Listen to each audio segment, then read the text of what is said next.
Okay, potentiometer. પહેલા તો potentiometer છે શું? તો કે પોટેન્શિયોમીટર એક એવી રચના છે કે જેની મદદથી તમે બેટરીનો EMF મેળવી શકો.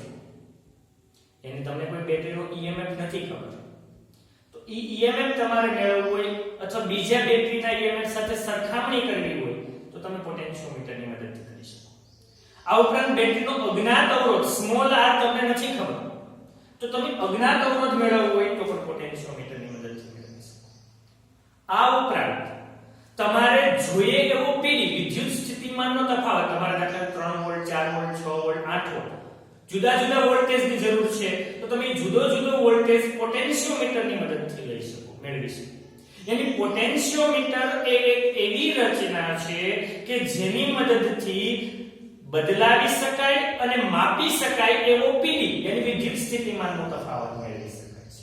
તો આકૃતિમાં પોટેન્શિયોમીટર દર્શાવેલ છે. અહીંયા EMF ની બેટરી જેનો આંતરિક અવરોધ સ્મોલ r છે, એની સાથે રેઝિસ્ટન્સ બોક્સ જોડેલો છે, સપોઝ કે આ અવરોધ છે, અને એની સાથે સમાન આડછેદનું ક્ષેત્રફળ ધરાવતો યાની કે જેની એકમ લંબાઈ દીઠ અવરોધ સરખો હોય એવો એક તાર AB જોડેલો છે. આવી રીતના લાંબો નથી, પરંતુ આ રીતે જોડેલો છે. હા, અહીંયા લાકડાની પટ્ટી ઉપર હોય અને એની ઉપર એનું કેલિબ્રેશન કરેલું, અંકન કરેલું હોય કે જેથી તમે જુદા જુદા માપ લઈ શકો, એવું કેલિબ્રેશન, એવું અંકન કરેલું. તો પહેલા તો આમાંથી પસાર થતો વિદ્યુત પ્રવાહ કેટલો હોય? તો કે I બરાબર શું થાય? E upon R થાય કે નહીં? કુલ અવરોધ. ઓકે, તો અહીંયા અવરોધ કોણ? એક તો સ્મોલ r, એક રેઝિસ્ટન્સ બોક્સનો અને એક તાર AB નો અવરોધ થાય કે નહીં?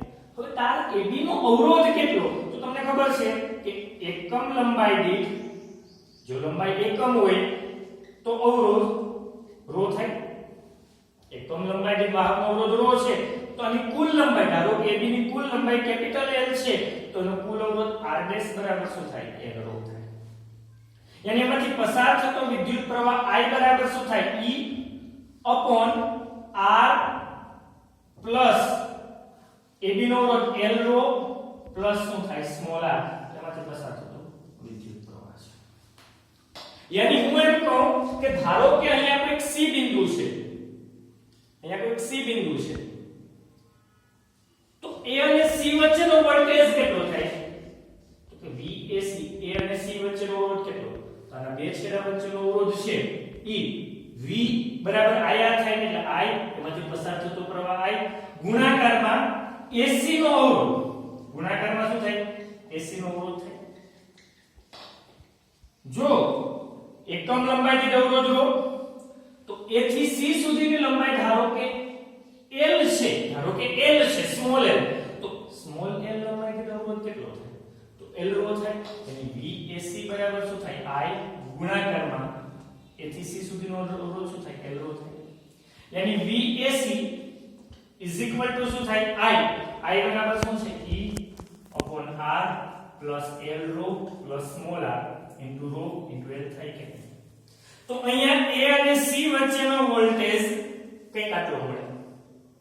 યાની હું આની ઉપરથી કહી શકું ને કે અહીંયા તાર AB ના કોઈ પણ બે છેડા વચ્ચેનો વોલ્ટેજ એની લંબાઈના કયા પ્રમાણમાં હોય? સમપ્રમાણમાં હોય. બસ એ જ પોટેન્શિયોમીટરનો સિદ્ધાંત છે કે અવરોધક તારના કોઈ પણ બે છેડા વચ્ચેનો વોલ્ટેજ એની લંબાઈના કયા પ્રમાણમાં હોય? સમપ્રમાણમાં હોય. અને એની ઉપરથી એક નવી ભૌતિક રાશિ વ્યાખ્યાયિત કરશું જેને કહીશું વિદ્યુત સ્થિતિમાન પ્રચલન.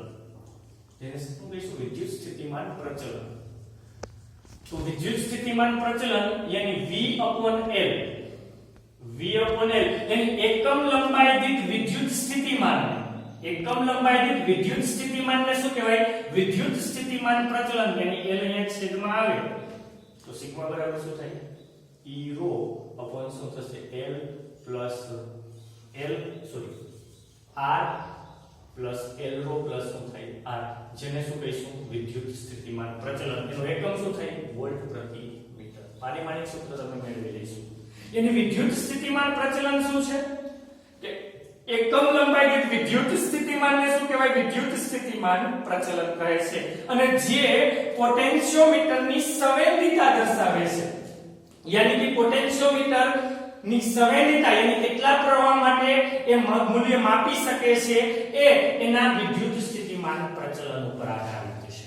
રેડી? તો આટલી વસ્તુ યાદ રાખશું, વિદ્યુત સ્થિતિમાન પ્રચલન અને પોટેન્શિયોમીટર. यानी पोटेंशियोमीटर એ કયા સિદ્ધાંત ઉપર કાર્ય કરે છે? તો કે જો પોટેન્શિયોમીટર છે એ અવરોધક તારના બે છેડા વચ્ચેનો વોલ્ટેજ એના લંબાઈના કયા પ્રમાણમાં હોય? સમપ્રમાણમાં, એના સિદ્ધાંત ઉપર શું કરે છે? કાર્ય કરે છે.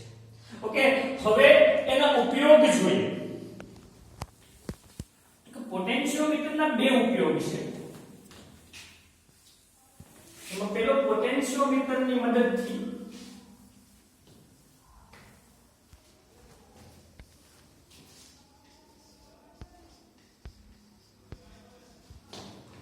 બેટરીના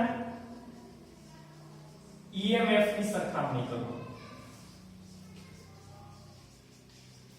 यानी તમારે EMF ની બીજી બેટરીના EMF સાથે સરખામણી કરવી માટે અહીંયા EMF વાળી બેટરી છે, આંતરિક અવરોધ R છે, અહીંયા રેઝિસ્ટન્સ બોક્સ કેપિટલ R છે. એટલે આ વસ્તુ તમને ખબર છે. એક અવરોધકતા રેડી લાકડાની પટ્ટી ઉપર જ્યાં યોગ્ય સ્કેલ હોય એ ઉપર રાખવામાં આવે.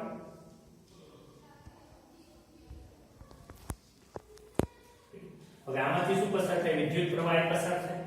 તમને ખબર છે I બરાબર શું થાય? E/R plus L rho plus small r થાય. यानी कि બે છેડા વચ્ચેનો વોલ્ટેજ છે, કોઈ પણ બે છેડા, ખબર નથી કોઈ પણ બિંદુ છે, તો V બરાબર શું થાય? તો કે એક તો સિગ્મા L કહી શકું, અગાઉના લેક્ચરમાં જોયું તો, અથવા V શું થાય? E L rho L upon શું થાય? R plus L rho plus small r થાય, જેને હું સિગ્મા ઇક્વલ કહી શકું કે નહીં? તો V સિગ્મા ઇક્વલ કહી શકું. यानी અહીંયા બે બેટરીની EMF ની સરખામણી કરવી. એક E1 EMF વાળી બેટરી જેનો આંતરિક અવરોધ R1 છે,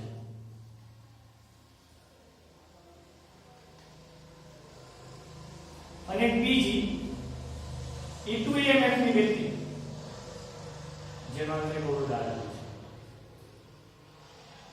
બંનેને ગેલ્વેનોમીટર સાથે જોડેલું છે,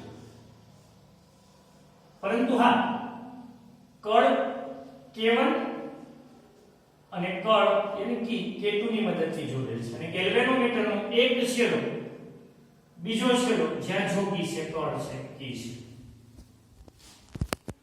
હવે સૌપ્રથમ શું કરવાનું છે કે તો પહેલા કળ K1 ને બંધ કરવાની અને K2 ને ઓપન કરવાની.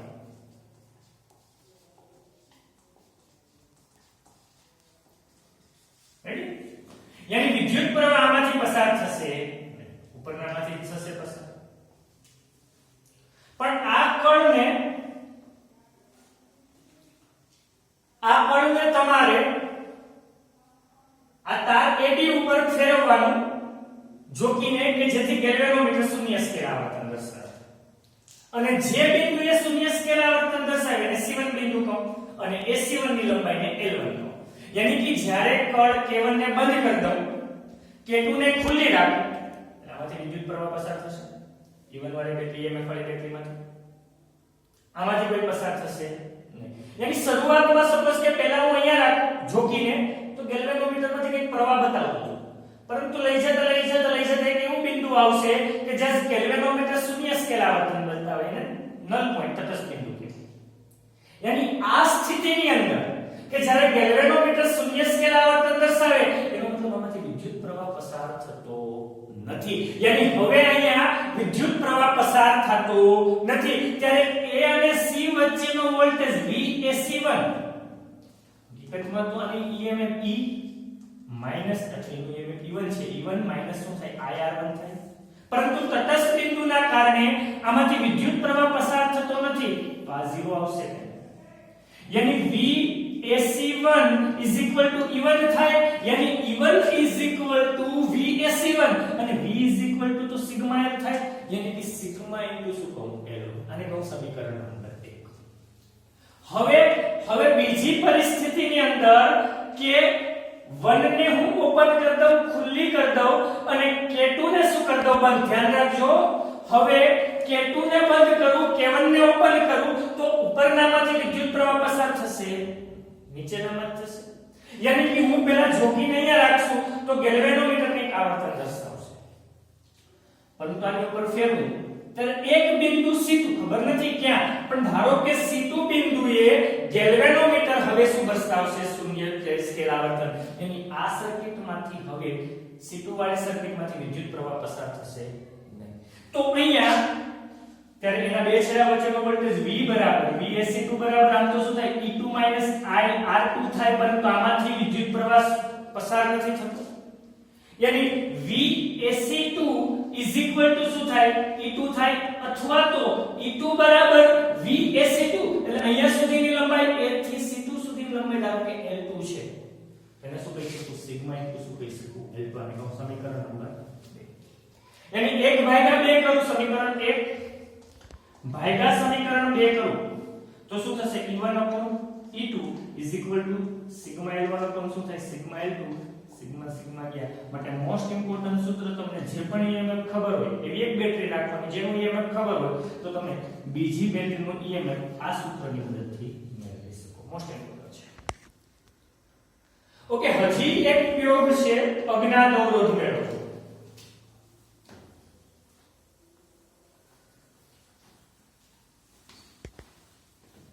તો કે પોટેન્શિયોમીટરની મદદથી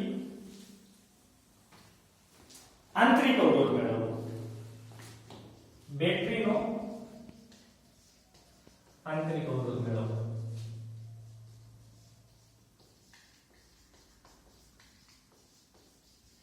એના માટે પોટેન્શિયોમીટર દોરું, EMF ની બેટરી, આ આંતરિક અવરોધ, અહીંયા રેઝિસ્ટન્સ બોક્સ દર વખતે હોવું કઈ જરૂરી નથી.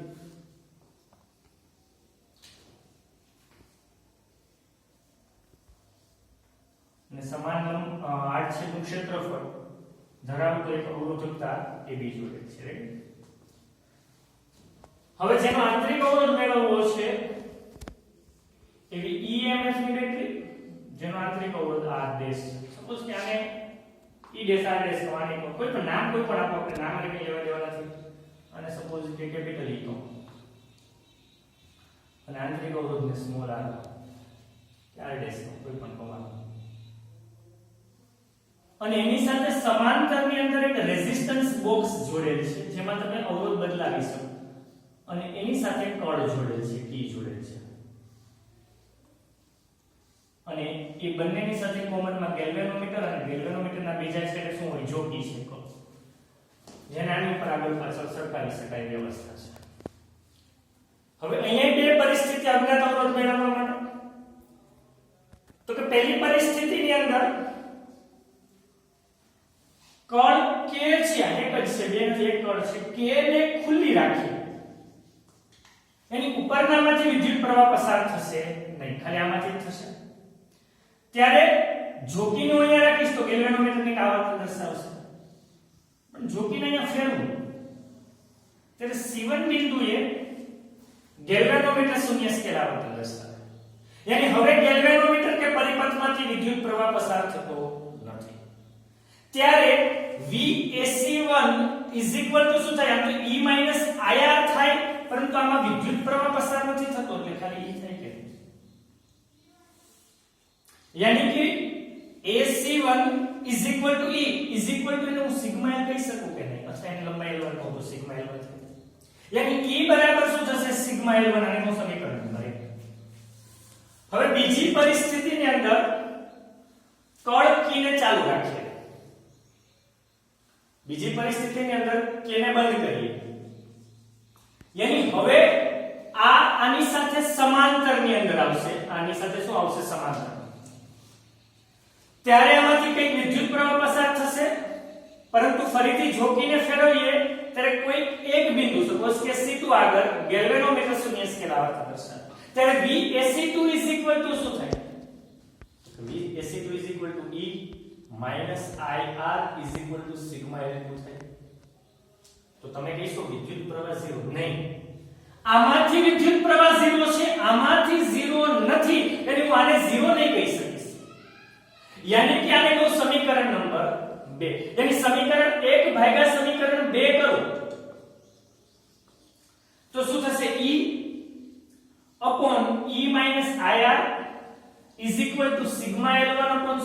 સિગ્મા L2 થાય, સિગ્મા સિગ્મા કે. હવે ઇન્ટરેસ્ટિંગ, હવે હું આ પરિપથ લઉં, આ જ પરિપથ ખાલી, તો એની અંદર I બરાબર શું થશે? I બરાબર E upon capital R plus small r થશે, કારણ કે આ રેઝિસ્ટન્સ બોક્સનો અવરોધ આ અને આનો અવરોધ આ. તો આ પરિપથ માટે I બરાબર એમાંથી પસાર થતો વિદ્યુત પ્રવાહ એટલે E upon R plus R. એની હું E ને બદલે શું લખું? I R plus R લખું. यानी E ને બદલે I capital R plus શું થાય? small r upon એને બદલે શું થાય? I capital R plus I small r minus IR થાય is equal to શું થાય? L1 upon L2 થાય. IR ઉડી ગયા તો ઉપર શું થયું?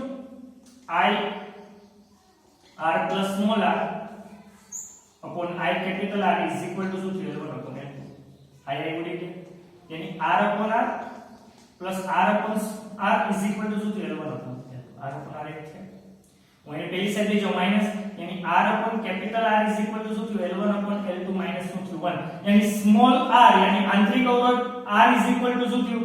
capital R L1 upon શું થયું? L2 minus 1. यानी મોસ્ટ ઇમ્પોર્ટન્ટ સૂત્ર જેની મદદથી તમે આંતરિક અવરોધ, બેટરીનો આંતરિક અવરોધ મેળવી શકો. બસ આ જ પોટેન્શિયોમીટર. ફરીથી પોટેન્શિયોમીટર આખી વસ્તુ એક વખત પકડી લો. ઇમ્પોર્ટન્ટ છે તો કે પોટેન્શિયોમીટર એક એવી રચના છે કે જેની મદદથી બદલાવી શકાય એવો પીડી મેળવી શકાય, જેને સતત માપી શકાય, અથવા બેટરીના EMF ની સરખામણી કરવી હોય કે બેટરીનો આંતરિક અવરોધ મેળવવો હોય તો પોટેન્શિયોમીટરની મદદથી મેળવી શકાય. તો કે પોટેન્શિયોમીટર એ કયા સિદ્ધાંત ઉપર કાર્ય કરે કે અવરોધક તારના બે છેડા વચ્ચે વિદ્યુત સ્થિતિમાનનો તફાવત એની લંબાઈના કયા પ્રમાણમાં હોય? સમપ્રમાણમાં. જેને વિદ્યુત સ્થિતિમાન પ્રચલન વ્યાખ્યાયિત કરવું હોય તો sigma is equal to V upon શું થાય? L વોલ્ટ પ્રતિ મીટર. રેડી? અને બંને ઉપયોગમાં EMF ની સરખામણી અને E1 upon E2 બરાબર શું થશે? L1 upon L2. અને આંતરિક અવરોધ સ્મોલ r બરાબર શું થાય? Capital R L1 upon L2